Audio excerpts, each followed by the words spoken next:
வணக்கம். இந்திய நேரப்படி இரவு 8:30 மணி செய்திகள். முதலில் தலைப்பு செய்திகளை காணலாம். வைரமுத்து தன்னை திராவிட இயக்க படைப்பாளியாக அடையாளப்படுத்திக் கொண்டவர் என முதலமைச்சர் மு.க.ஸ்டாலின் பெருமிதம். திமுக அரசின் ஊழல் விதைகள் இனி செல்லாது தமிழக வெற்றிக் கழகத்தின் தலைவர் விஜய் விமர்சனம். அமெரிக்காவின் மத்திய தென் மாகாணங்களில் சூறாவளி காற்று வீசியதில் 32 பேர் உயிரிழப்பு.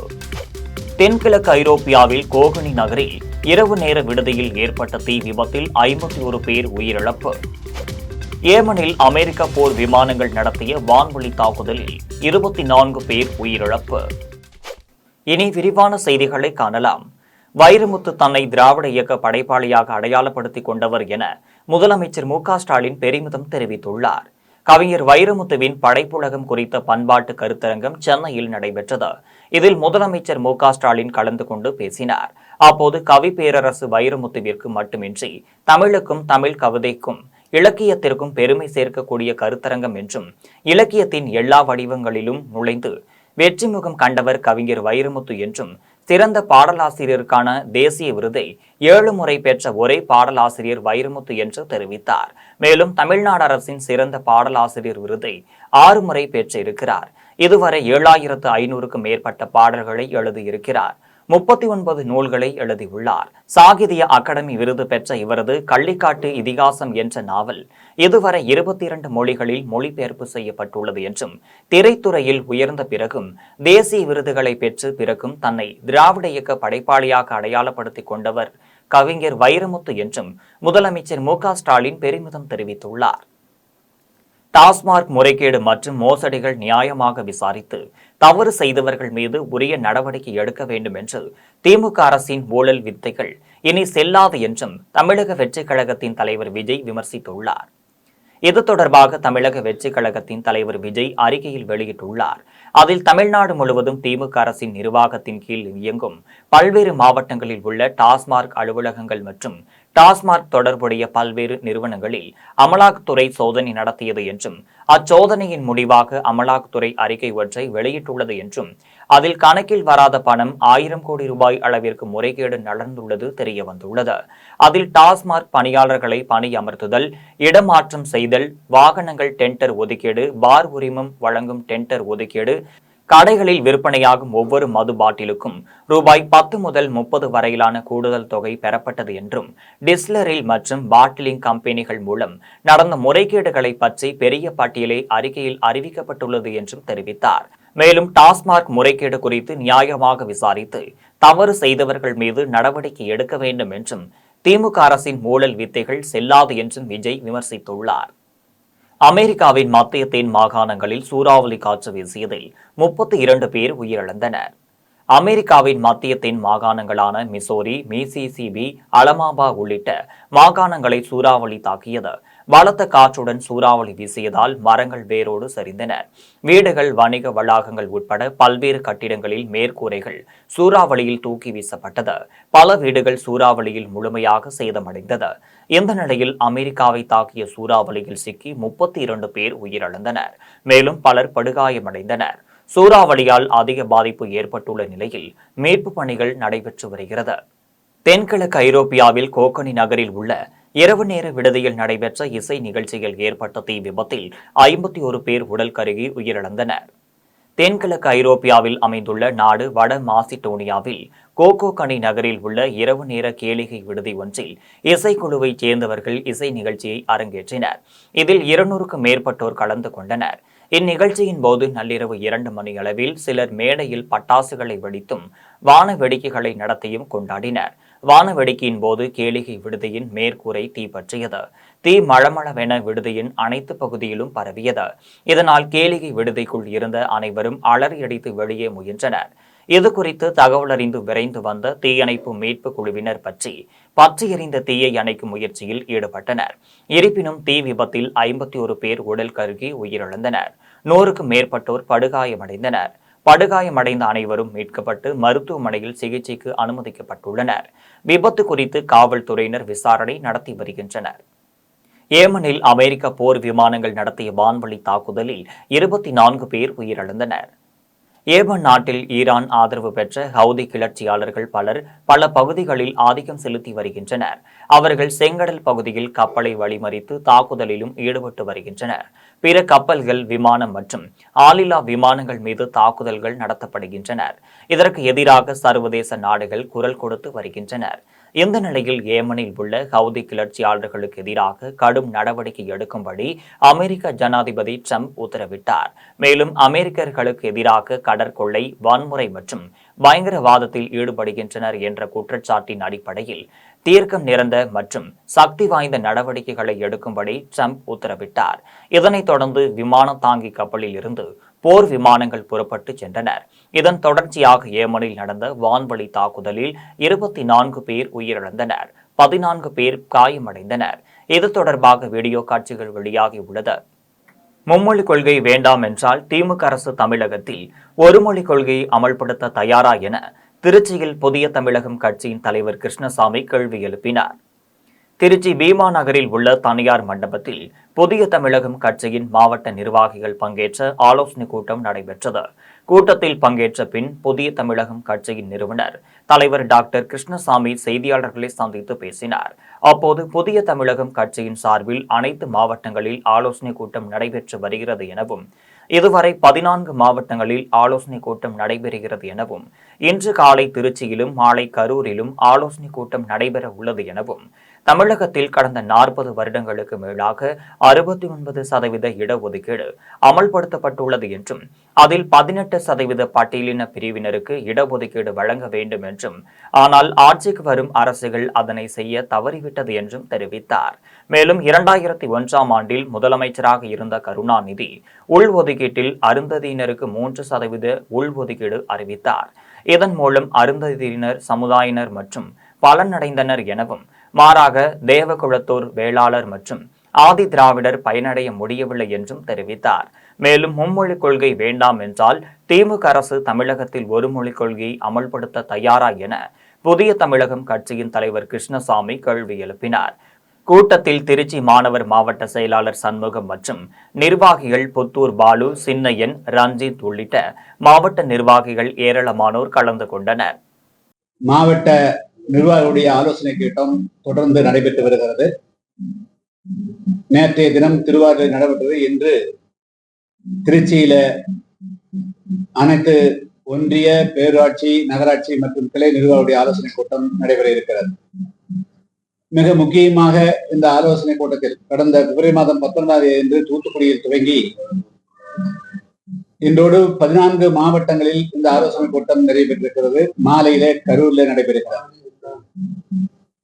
தமிழ்நாட்டில் ஏறக்குறைய 30-40 வருடங்களுக்கு மேலாக 69% இடஒதுக்கீடு அமலில் இருக்கிறது. இந்த 69%-ல் 18% பட்டியல் பிரிவு என்று அழைக்கப்படக்கூடிய ஷெட்யூல்டு காஸ்ட் வகுப்பினருக்கு கொடுக்கப்பட வேண்டும். ஆனால் இந்த பட்டியல் 18% இடஒதுக்கீட்டையும் சுதந்திரம் பெற்ற காலத்திலிருந்து ஆட்சி இருந்த காங்கிரஸ் கட்சியிலும் சரி, திமுக ஆட்சியிலும் சரி, அதிமுக ஆட்சியிலும், எந்த ஆட்சியிலும் இந்த மக்களுக்கு கொடுக்க வேண்டிய வேலை வாய்ப்பு மற்றும் கல்வி வாய்ப்புகளில் முறையாக இடஒதுக்கீடுகளை வழங்க. ஹைப்பர்லூப் திட்டத்திற்கான மின்னணு தொழில்நுட்பம் சென்னை ICF தொழிற்சாலையில் உருவாக்கப்படும் என்று மத்திய அமைச்சர் அஸ்வினி வைஷ்ணவ் தெரிவித்துள்ளார். ஹைப்பர்லூப் எனப்படும் வெற்றிட குழாயில் அதிவிரைவான போக்குவரத்து வசதி பற்றி ஆராய்ச்சி செய்ய சென்னை IITயில் 410 மீட்டர் நீளத்தில் குழாய் பாதை உருவாக்கப்பட்டுள்ளது. இந்த திட்டத்திற்காக நிதி உதவியையும் தொழில்நுட்ப உதவியையும் ரயில்வே அமைச்சர் செய்து வருகிறார். இந்த நிலையில் ஆசியாவின் நீளமான ஹைப்பர்லூப் விளங்கும் இந்த குழாய் பாதையை மத்திய அமைச்சர் அஸ்வினி வைஷ்ணவ் நேரில் பார்வையிட்டார். இந்த ஹைப்பர்லூப் திட்டத்திற்கான மின்னணு தொழில்நுட்பம் சென்னை ICF தொழிற்சாலையில் உருவாக்கப்படும் என்று தெரிவித்த அவர், இந்த திட்டத்தில் பங்கேற்கும் இளம் கண்டுபிடிப்பாளர்களுக்கு தனது வாழ்த்துக்களை தெரிவித்துக் கொண்டார். சுனிதா வில்லியம்ஸை அழைத்து வருவதற்காக சென்ற ஸ்பேஸ் எக்ஸ் டிராகன் விண்கலம் பன்னாட்டு விண்வெளி நிலையத்துடன் இணைக்கப்பட்டுள்ளது.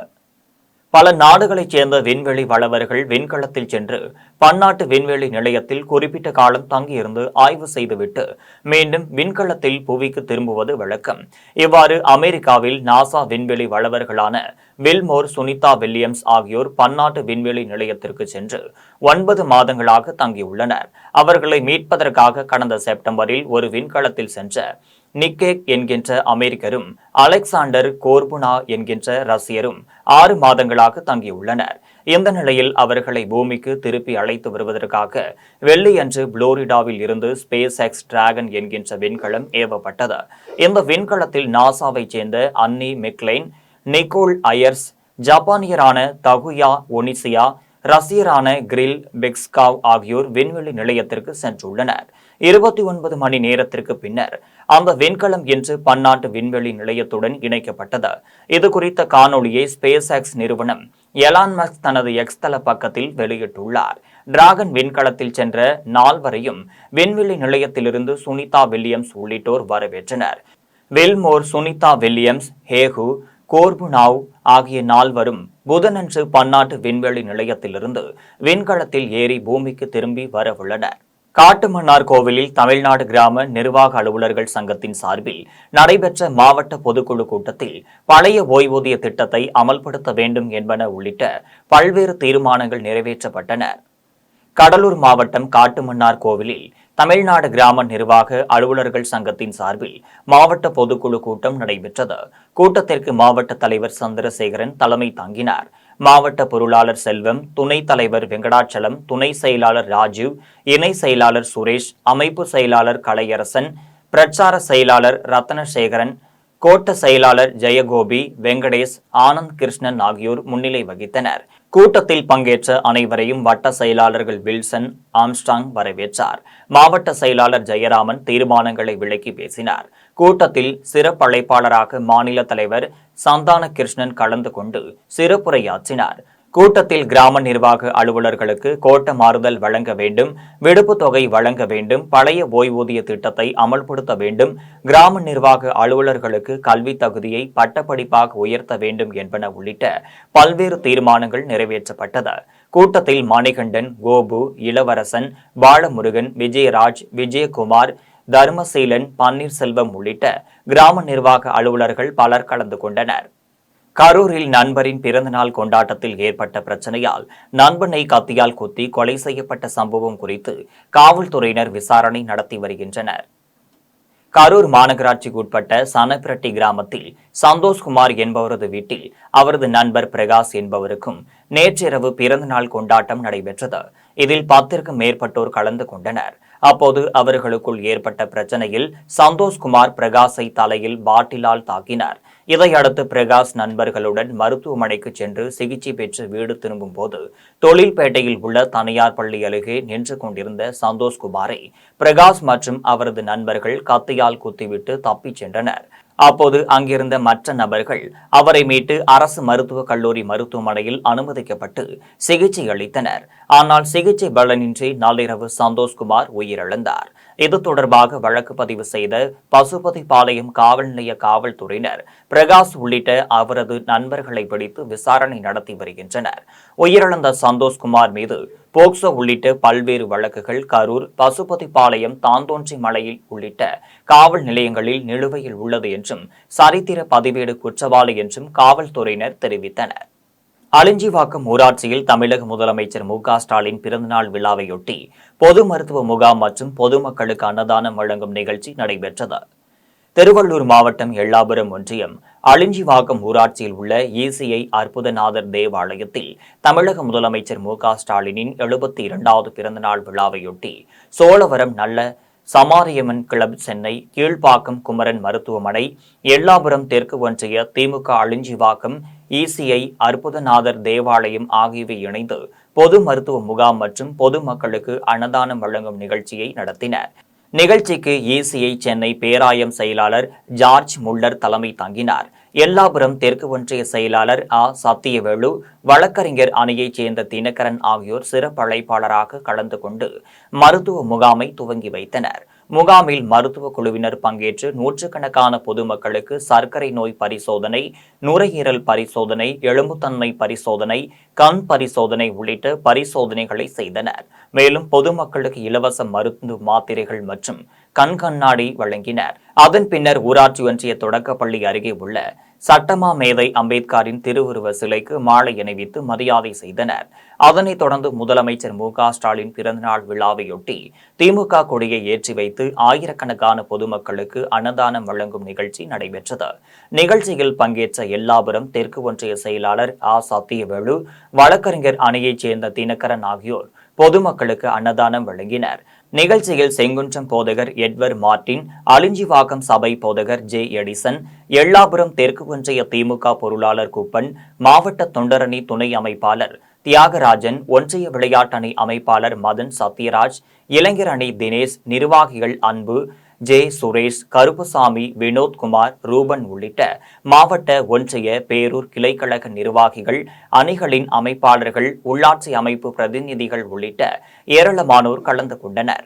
புல்லரம்பாக்கம் ஊராட்சி ஒன்றிய நடுநிலைப் பள்ளியில் நடைபெற்ற 53வது ஆண்டு விழா மாணவ மாணவிகளுக்கு பதக்கங்கள், சான்றிதழ்கள், பரிசுகள் வழங்கி கௌரவிக்கப்பட்டது. திருவள்ளூர் ஒன்றியத்திற்குட்பட்ட புல்லரம்பாக்கம் ஊராட்சி ஒன்றிய நடுநிலைப் பள்ளியில் 53வது ஆண்டு விழா பொறுப்பு தலைமை ஆசிரியர் சாத்ராக் தலைமையில் நடைபெற்றது. விழாவில் சிறப்பு அழைப்பாளராக வட்டார கல்வி அலுவலர்கள் வீரராகவன், மல்லிகா மற்றும் வட்டார வளமையை மேற்பார்வையாளர் மேகாவேல், புல்லரம்பாக்கம் ஊராட்சி ஒன்றிய நடுநிலைப் பள்ளியின் ஆசிரியர் பயிற்றுனர் தமிழரசி, பூதூர் தொடக்கப்பள்ளி தலைமை ஆசிரியர் நிர்மலா ஆகியோர் கலந்து கொண்டு பள்ளி மழலையர் மற்றும் மாணவ மாணவிகளின் கலை நிகழ்ச்சிகளை கண்டுகளித்தனர். விழாவில் வட்டார வள மைய மேற்பார்வையாளர் மேகாவேல் பேசினார். அப்போது அரசு பள்ளியில் படிக்கும் மாணவர்களுக்கு தமிழக அரசு 20% வேலை வாய்ப்புகளை வழங்கி வருவதாகவும், அதை தவிர்த்து பல்வேறு சலுகைகள் வழங்கப்பட்டு வருவதாகவும், அதனால் ஒவ்வொரு பெற்றோர்களும் கண்டிப்பாக தங்களுடைய பிள்ளைகளை அரசு பள்ளியில் சேர்க்க வேண்டும் என அறிவுரை வழங்கினர். விழாவில் பங்கேற்ற மாணவ மாணவிகளுக்கு பதக்கங்கள், சான்றிதழ்கள், பரிசுகள் வழங்கி கௌரவிக்கப்பட்டது. இதில் பள்ளி ஆசிரியர்கள், மேலாண்மை குழு உறுப்பினர்கள், உயர்நிலை பள்ளி அமைப்பு குழு உறுப்பினர்கள், பெற்றோர்கள், கிராம பொதுமக்கள் என அனைவரும் கலந்து கொண்டனர். கொடியாத்தத்தில் கொண்டாடப்பட்ட முதலமைச்சர் மு.க.ஸ்டாலின் பிறந்தநாள் விழாவில் 1000க்கும் மேற்பட்டோருக்கு நகரமன்ற தலைவர் சவுந்தரராஜன் சிக்கன் பிரியாணி மற்றும் இனிப்புகள் வழங்கினார். வேலூர் மாவட்டம் குடியாத்தம் நகர திமுக சார்பில் முதலமைச்சர் மு.க.ஸ்டாலின் பிறந்தநாள் விழாவையொட்டி குடியாத்தம் பெரியார் நகரில் திமுக தலைமை பொதுக்குழு உறுப்பினர் கண்ணன் தலைமையில் 1000 பேருக்கு அன்னதானம் வழங்கும் நிகழ்ச்சி நடைபெற்றது. நிகழ்ச்சியில் குடியாத்தம் நகரமன்ற தலைவர் சவுந்தரராஜன் கலந்து கொண்டு திமுக கொடியினை ஏற்றி வைத்து 1000க்கும் மேற்பட்டோருக்கு சிக்கன் பிரியாணி, கேசரி ஆகியவற்றை வழங்கினார். இதில் நகர துணை செயலாளர் ஜம்புலிங்கம் உள்ளிட்ட திமுகவினர் பலர் கலந்து கொண்டனர். இதேபோன்று குடியாத்தம் நடுப்பேட்டை பகுதியில் திமுக மாவட்ட பிரதிநிதி தண்டபாணி தலைமையில் நடைபெற்ற நிகழ்ச்சியில் நகர்மன்ற தலைவர் சவுந்தரராஜன் கலந்து கொண்டு சிக்கன் பிரியாணி மற்றும் இனிப்புகளை வழங்கினார். இதில் நகர்மன்ற உறுப்பினர்கள் ஜாவித், இந்துமதி, கோபாலகிருஷ்ணன், கோவிந்தராஜன், சவுந்தரராஜன் உள்ளிட்ட திமுகவினர் பலர் கலந்து கொண்டனர். வேப்பூர் அரசு மேல்நிலைப் பள்ளியில் ரோட்டரி சங்கத்தின் சார்பில் இலவச கண் சிகிச்சை முகாம் நடைபெற்றது. கடலூர் மாவட்டம் வேப்பூர் அரசு மேல்நிலைப் பள்ளியில் வேப்பூர் ரோட்டரி சங்கம், வேப்பூர் ஆசி பிரியாணி மற்றும் மாவட்ட பார்வை இழப்பு தடுப்பு சங்கம் ஆகியவை சார்பில் இலவச கண் சிகிச்சை முகாம் நடைபெற்றது. முகாமில் ரோட்டரி சங்கத்தின் 22வது மண்டலத்தின் உதவி ஆளுநர் GM தாசன் சிறப்பு அழைப்பாளராக பங்கேற்று முகாமை துவங்கி வைத்தார். முகாமில் பங்கேற்றவர்களை சங்கத்தின் பொருளாளர் ஆனந்தன் வரவேற்றார். முகாமில் பாண்டிச்சேரி அரவிந்தன் கண் மருத்துவமனையில் மருத்துவ குழுவினர் பங்கேற்று கண் சம்பந்தமான பாதிப்புகள் பொதுமக்களுக்கு சிகிச்சை அளித்தனர். மேலும் கண் அறுவை சிகிச்சை தேவைப்படுபவர்களை பாண்டிச்சேரி அரவிந்தன் கண் மருத்துவமனைக்கு அனுப்பி வைத்தனர். இதில் வேம்பூர் ரோட்டரி சங்க தலைவர் குணசேகரன், செயலாளர் சின்னதுரை உட்பட பலர் கலந்து கொண்டனர். சென்னை மதுரவாயல் பாக்கியலட்சுமி நகரில் மின்சார இருசக்கர வாகனத்தில் பற்றிய தீ ஒரே குடும்பத்தைச் சேர்ந்தவர்கள் மீது பரவியதில் 9 மாத கைக்குழந்தை உட்பட 3 பேர் படுகாயமடைந்தனர். சென்னை மதுரவாயல் பாக்கியலட்சுமி நகரில் கௌதம் என்பவர் தனது மனைவி மஞ்சு மற்றும் 9 மாத பெண் குழந்தையுடன் வசித்து வருகிறார். இந்த நிலையில் கௌதமின் தந்தை நடராஜன் என்பவர் போர்ட்டி கோவில் மின்சார இருசக்கர வாகனத்திற்கு இரவில் சார்ஜ் போட்டுவிட்டு படுக்க சென்றுள்ளார். இந்த நிலையில் அதிகாலையில் போர்டிகோவில் தீ எறிவதை கண்டு கௌதம் வெளியே வந்து பார்த்தபோது மின்சார இருசக்கர வாகனம் தீப்பிடித்து எரிவது தெரிய வந்தது. உடனே கௌதம் தனது மனைவி தந்தையை எழுப்பிவிட்டு தனது குழந்தையை தூக்கி கொண்டு போர்டிகோ வழியாக வெளியே ஓடிய போது தீ அனைவரின் உடலிலும் பற்றியதில் 9 மாத கைக்குழந்தை எழிலரசிக்கு 50% தீ காயமும், கௌதமிற்கு 40% தீ காயமும், அவரது மனைவிக்கு மஞ்சுளாவிற்கு 10% தீ காயமும் ஏற்பட்டது. காயமடைந்த அனைவரும் போரூரில் உள்ள தனியார் மருத்துவமனையில் அனுமதிக்கப்பட்டு சிகிச்சை பெற்று வருகின்றனர். இது தொடர்பாக மதுரவாயல் காவல்துறையினர் வழக்கு பதிவு செய்து விசாரணை மேற்கொண்டனர். கடலூர் அருகே மின் கோளாறை சரி செய்துவிட்டு இறங்கிய போது மின்கம்பம் சாய்ந்து உயிரிழந்த ஒப்பந்த தொழிலாளியின் குடும்பத்திற்கு நிவாரணம் கேட்டு உறவினர்கள் சாலை மறியல் போராட்டத்தில் ஈடுபட்டனர். கடலூர் முதுநகர் அருகே உள்ள அன்னவெளி பகுதியைச் சேர்ந்த பெருமாள் மகன் சின்னதுரை என்பவர் கடலூர் மின்சார வாரியத்தில் ஒப்பந்த தொழிலாளியாக வேலை பார்த்து வந்தார். இந்த நிலையில் கோதண்ட ராமவரத்தில் வயல்வெளியில் உள்ள மின்கம்பத்தில் ஏற்பட்ட மின் கோளாறை சரி செய்துவிட்டு கீழே இறங்கிய சின்னதுரை மீது மின்கம்பம் சாய்ந்ததில் அவர் படுகாயமடைந்தார். உடனே அக்கம் பக்கத்தினர் சின்னதுரையை மீட்டு சிகிச்சைக்காக கடலூர் அரசு மருத்துவமனையில் அனுமதித்தனர். அங்கு மருத்துவர்கள் தீவிர சிகிச்சை அளித்த நிலையில் சிகிச்சை பலனின்றி சின்னதுரை பரிதாபமாக உயிரிழந்தார். இதுகுறித்து தகவல் அறிந்த சின்னதுரையின் உறவினர்கள் கடலூர் அரசு மருத்துவமனை எதிரே கடலூர் நெல்லிக்குப்பம் சாலையில் அமர்ந்து சாலை மறியல் போராட்டத்தில் ஈடுபட்டனர். இதுகுறித்து தகவல் அறிந்து சம்பவ இடத்திற்கு வந்த கடலூர் புறநகர் காவல்துறையினர் மறியலில் ஈடுபட்டவர்களிடம் பேச்சுவார்த்தை நடத்தினர். அப்போது உயிரிழந்த சின்னதுரையின் குடும்பத்திற்கு நிவாரணம் வழங்க வேண்டும், அவரது குடும்பத்தில் ஒருவருக்கு அரசு வேலை வழங்க வேண்டும் என வலியுறுத்தினர். இதனை கேட்ட காவல்துறையினர் உயர் அதிகாரிகளிடம் பேச்சுவார்த்தை நடத்தி நடவடிக்கை மேற்கொள்ளப்படும் என தெரிவித்ததை அடுத்து சின்னதுரையின் உறவினர்கள் அனைவரும் கலைந்து சென்றனர். கன்னிவாடியில் கண்மணி கபடி குழு சார்பில் நடைபெற்ற கபடி போட்டியில் வெற்றி பெற்ற வீரர்களுக்கு முதல் பரிசாக ரூபாய் 10,000 வழங்கப்பட்டது. திண்டுக்கல் மாவட்டம் கன்னிவாடி பேரூராட்சிக்குட்பட்ட ஸ்ரீகோட்டை கருப்பணசுவாமி அருள்மிகு ஸ்ரீ மாரியம்மன் திருக்கோவிலில் விழாவை முன்னிட்டு கண்மணி கபடி குழு சார்பில் மாவட்ட அளவிலான கபடி போட்டி கன்னிவாடியில் நடைபெற்றது. கன்னிவாடி பேரூராட்சி தலைவர் தனலட்சுமி சண்முகம் தலைமையில் நடைபெற்ற ஜல்லிக்கட்டு போட்டியில் ரெட்டியார் சத்திரம் திமுக ஒன்றிய சேர்மன் சிவகுருசாமி கலந்து கொண்டு கபடி போட்டியை துவங்கி வைத்தார். போட்டியில் 54 ஊராட்சிகளைச் சேர்ந்த கபடி போட்டியாளர்கள் கலந்து கொண்டு கபடி விளையாடினார்கள். இதையடுத்து கபடி போட்டியில் வெற்றி பெற்ற வீரர்களுக்கு பரிசு வழங்கும் நிகழ்ச்சி நடைபெற்றது. நிகழ்ச்சியில் காங்கிரஸ் பிரமுகர், நகர தலைவர் சேவியர், கண்மணி கபடி குழு கமிட்டி தலைவர், ஓய்வு பெற்ற துணை ஆணையர் ரவி மற்றும் மக்கள் சேவகர் சதாம் ஹுசைன் ஆகியோர் கலந்து கொண்டு வெற்றி பெற்ற வீரர்களுக்கு முதல் பரிசாக ரூபாய் 10,000, இரண்டாம் பரிசாக ரூபாய் 7,000, மூன்றாம் பரிசாக ரூபாய் 4,000 வழங்கி பாராட்டினர். சென்னை ஆர்கே நகர் பகுதிக்குட்பட்ட வினோபா நகர் பகுதியில் உள்ள தனியார் திருமண மண்டபத்தில் AI தொழில்நுட்பத்துடன் கூடிய தமிழ் குரான் இணையதளம் துவங்கப்பட்டது. இதுவரை குரானின் உள்ள வாசகங்கள் மற்றும் சந்தேகங்களை நிவர்த்தி செய்து கொள்ள மத குருமார்களை அணுகலால் மட்டுமே அறிந்து கொள்ள முடியும் என்ற நிலை இருந்தது. தற்போது அதனை தமிழில் எளிமையாக குரான் வாசகங்கள் மற்றும் சந்தேகங்களை எளிதில் அறிந்து கொள்ளும் வகையில் AI தொழில்நுட்பத்துடன் கூடிய இணையதளம் வினோபா நகர் பகுதியில் உள்ள தனியார் திருமண மண்டபத்தில் துவங்கப்பட்டது. AI தொழில்நுட்ப வல்லுநர் அப்பாஸ் தயாரித்த இணையதளத்தை பாத்திமா பிவி வெளியிட்ட அதனை கல்வியாளர் சித்திக், கணித பேராசிரியர் டாக்டர் ஜாபர் அலி ஆகியோர் பொதுமக்களுக்கு அறிமுகம் செய்து வைத்தனர். இதுகுறித்து இணையதளத்தை தயாரித்த அப்பாஸ் செய்தியாளர்களை சந்தித்து பேசினார். அப்போது தமிழில் குர்ஆன் வாசகங்கள் மற்றும் குர்ஆன் படிக்கும் போது ஏற்படும் சந்தேகங்களை எளிமையான தமிழில் தெரிந்து கொள்ள இந்த இணையதளத்தை உருவாக்கி உள்ளேன் என்றும் தெரிவித்தார். இஸ்லாமியர்களுடைய புனித நூலான குர்ஆனோட அவங்க தங்களுடைய தாய்மொழியிலே உரையாடி அதிலிருந்து பதிலை பெற்றுக்கிற மாதிரியான ஒரு அப்ளிகேஷனை உருவாக்கியிருக்கோம். இதில் நீங்கள் தமிழ்லையே பேசி உங்களுடைய கேள்விகளை கேட்கலாம். நீங்கள் தமிழில் பேசுகிறத புரிஞ்சுக்கிட்டு குர்ஆனில் என்ன அதை பற்றி சொல்லப்பட்டிருக்கோ அது தொடர்பான விளக்கங்கள், அறிவுரைகள், பதில்களை உங்களுக்கு அது நொடிப்பொழிவில் கொடுக்கும். நீங்கள் அதில் வாய்ஸ் மோட்லேயும் கேட்கலாம், டைப் பண்ணியும் கேட்கலாம். அதுவும் வாய்ஸ் மோட்லேயே உங்களுக்கு ஆன்சர் பண்ணணும், டெக்ஸ்ட் மோட்லேயும் உங்களுக்கு ஆன்சர் பண்ணணும். இதில் நம்ம ஹை கேப்பபிலிட்டி ரீசனிங் கேப்பபிலிட்டி உள்ள லேட்டஸ்ட்டு AI மாடலை பயன்படுத்தி இது ஒரு AI ஏஜெண்டாக நம்ம உருவாக்கியிருக்கோம். இதுக்கு முன்னாடி வரைக்கும் இந்த மாதிரி ஒரு தமிழ் புராண பற்றி பத்திரம் பதில் சொல்கிற ஒரு ஏஐ ஏஜெண்டை இது வரைக்கும் யாரும் உருவாக்கலை. நம்ம தான் முதல் முறையாக உருவாக்கியிருக்கோம். விருதாச்சலம் விருந்தகிரீஸ்வரர் ஆலயத்தின் தெப்ப உற்சவம் நடைபெற்ற குளத்தில் நீச்சல் கற்றுக்கொள்ள சென்ற வாலிபர் ஒருவர் நீரில் மூழ்கி உயிரிழந்த சம்பவம் குறித்து காவல்துறையினர் விசாரணை மேற்கொண்டனர்.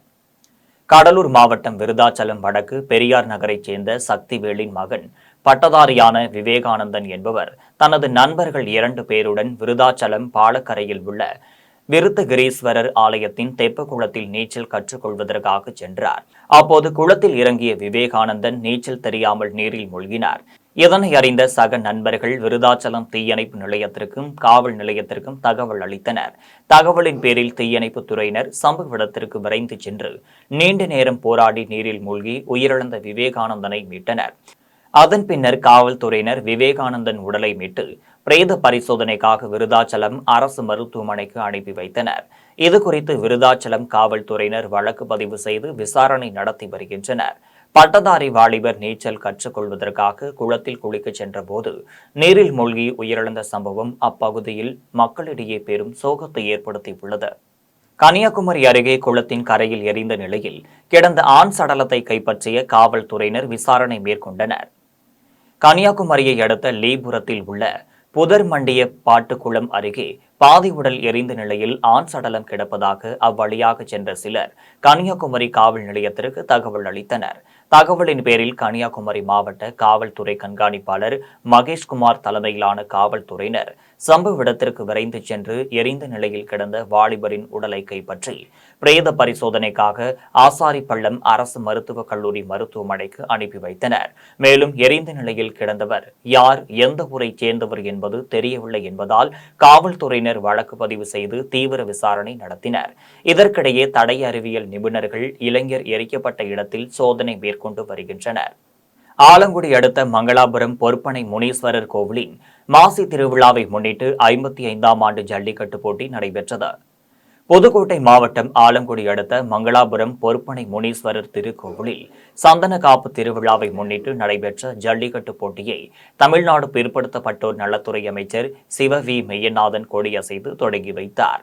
போட்டியின் முன்னதாக ஜல்லிக்கட்டிற்கான உறுதிமொழியை அமைச்சர் மெய்யநாதன் வாசிக்க அதனை வீரர்கள், அதிகாரிகள், பார்வையாளர்கள் என அனைவரும் உறுதிமொழி ஏற்றுக்கொண்டனர். ஜல்லிக்கட்டு போட்டியில் புதுக்கோட்டை மட்டுமல்லாமல் தஞ்சாவூர், திருச்சி, சிவகங்கை, தேனி, திண்டுக்கல் உள்ளிட்ட பகுதிகளைச் சேர்ந்த 730 காளைகள் களம் இறக்கப்பட்டது. இதில் 300 மாடுபிடி வீரர்கள் பங்கேற்றனர். வாடிவாசலில் இருந்து துள்ளி குதித்து சீறி பாய்ந்து வரும் காளைகளை வீரர்கள் அடக்கினர். போட்டியில் வெற்றி பெற்ற வீரர்களுக்கு சிறந்த முறையில் களமாடிய காளைகளின் உரிமையாளர்களுக்கும் சைக்கிள், தங்க நாணயம், வெள்ளி நாணயம், மின் விசிறிகள், ஹாட் பாக்ஸ், சில்வர் பாத்திரங்கள் உள்ளிட்ட பரிசு தொகுப்புகள் வழங்கப்பட்டன. விஜயவாடா பகுதியைச் சேர்ந்த சாம்பா சிவராவ் என்பவர் 3.5 கிலோ தங்கத்திலான ஆபரணங்களை அணிந்து கொண்டு திருவண்ணாமலை அருணாச்சலேஸ்வரரை வழிபாடு செய்தபோது அவரை பார்த்த பக்தர்கள் ஆச்சரியமடைந்தனர். திருவண்ணாமலை அருணாச்சலேஸ்வரர் திருக்கோவிலுக்கு தினம்தோறும் நூற்றுக்கணக்கான பக்தர்களும், திரைப்பிரபலங்களும், முக்கிய பிரமுகர்களும், அரசியல் பிரமுகர்களும் வருகை தந்த வண்ணம் உள்ளனர். இந்த நிலையில் ஆந்திர மாநிலம் விஜயவாடா பகுதியைச் சேர்ந்த சாம்பா சிவராவ் என்பவர் 3.5 கிலோ தங்கத்திலான ஆபரணங்களை கழுத்து, கைகளில் நிறைய அணிந்து கொண்டு குடும்பத்தோடு வேண்டுதலை நிறைவேற்றிய அருணாச்சலேஸ்வரரை வழிபாடு செய்தார். மதுராந்தகம் அருகே விசேஷமாக நடைபெற்ற கங்கா ஆர்த்தி பூஜையில் ஏராளமான பக்தர்கள் கலந்து கொண்டு புனித நீராடி வழிபாடு செய்தனர். செங்கல்பட்டு மாவட்டம் சித்தாமூர் ஒன்றியத்திற்குட்பட்ட தண்டலம் கிராமத்தில் வடமேற்கு மூலையில் அமைந்துள்ள ஏரியால் கிராமத்திற்கு வாஸ்து பிரச்சனை உள்ளது என கூறி கிராம மக்கள் ஒன்று கூடி கங்கா ஆர்த்தி பூஜை நடத்தினர். விழாவில் முன்னதாக தண்டலம் கிராமத்தில் உள்ள லட்சுமி நாராயணன் மற்றும் ஆஞ்சநேயர் கோவிலிலிருந்து கலசங்கள் ஊர்வலமாக எடுத்து வரப்பட்டு கங்கையின் அருகே வாஸ்து நிபுணர் டாக்டர் சம்பத் சுப்பிரமணி தலைமையிலான குழுவினர் கங்கா தேவிக்கு சிறப்பு பூஜைகள் நடத்தியதை அடுத்து ஏரியில் புனித நீரை ஊற்றினர். அதன் மூலம் தங்கள் கிராமத்திற்கு தோஷங்கள் நிவர்த்தியாகும் என அப்பகுதி மக்கள் நம்புகின்றனர். காசியில் நடத்தப்படும் கங்கா ஆர்த்தி விசேஷ பூஜை தண்டலம் கிராமத்தில் நடைபெற்றதால் பல்வேறு மாவட்டங்களைச் சேர்ந்த ஏராளமான பக்தர்கள் கங்கா பூஜையில் கலந்து கொண்டு புனித நீராடி மகிழ்ந்தனர். மீண்டும் தலைப்பு செய்திகள். வைரமுத்து தன்னை திராவிட இயக்க படைப்பாளியாக அடையாளப்படுத்திக் கொண்டவர் என முதலமைச்சர் மு.க. ஸ்டாலின் பெருமிதம். திமுக அரசின் ஊழல் விதைகள் இனி செல்லாது தமிழக வெற்றி கழகத்தின் தலைவர் விஜய் விமர்சனம். அமெரிக்காவின் மத்திய தென் மாகாணங்களில் சூறாவளி காற்று வீசியதில் 32 பேர் உயிரிழப்பு. தென்கிழக்கு ஐரோப்பியாவில் கோகனி நகரில் இரவு நேர விடுதியில் ஏற்பட்ட தீ விபத்தில் 51 பேர் உயிரிழப்பு. ஏமனில் அமெரிக்க போர் விமானங்கள் நடத்திய வான்வழி தாக்குதலில் 24 பேர் உயிரிழப்பு. இத்துடன் ஜெம் செய்திகள் நிறைவடைகின்றன. மீண்டும் செய்திகள் நள்ளிரவு 12 மணிக்கு.